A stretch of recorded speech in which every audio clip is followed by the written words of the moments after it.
We'd like to say we're a big fan of your work, killing Nazis. After failing to gain the huge commercial success he's used to with Death Proof in 2007, Quentin Tarantino is back with his Western meets war movie, Inglourious Basterds. An American Secret Service outfit that lives deep behind enemy lines.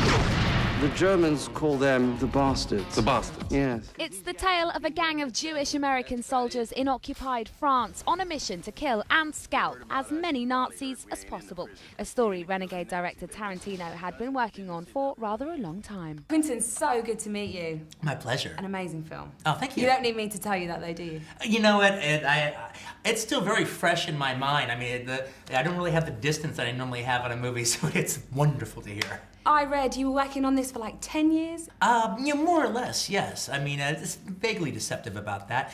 But what happened was, back in, right after Jackie Brown, which is 1998, I came up with the idea, and it was just too big. I had the opposite of writer's block. I couldn't stop writing, basically.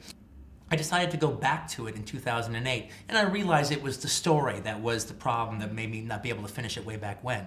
While Brad Pitt's the big name attraction along with Diane Kruger, as well as a cameo from Mike Myers, it's unknown Austrian actor Christoph Waltz who really impresses in this film. He's already won the Actor Prize at the Cannes Film Festival for his comedic performance as the sinister Jew hunter, Colonel Hans Lander, but is rather modest at the mention of a certain top Hollywood awards ceremony. And everyone's talking about Oscar buzz and you know, linking your name with an Academy Award. Not everybody. Yes, I don't. Okay. Everyone apart from you. That's nice. I take it as a compliment, and if you allow me to, I wouldn't want to take it as any more than that. What will surprise you most about this film is, while at times it's horribly graphic, it is incredibly humorous, as Diane Kruger admits only a Tarantino war film could be. That's a bingo! Is that the way you say it? That's a bingo? You just say bingo. First time I saw it, which was in Cannes, of all places. Well, first of all, I was surprised of how funny it actually was. You know, like I thought it was going to be a lot more serious. And then there were a couple moments where I cannot believe he just did this. You know, I was blown away.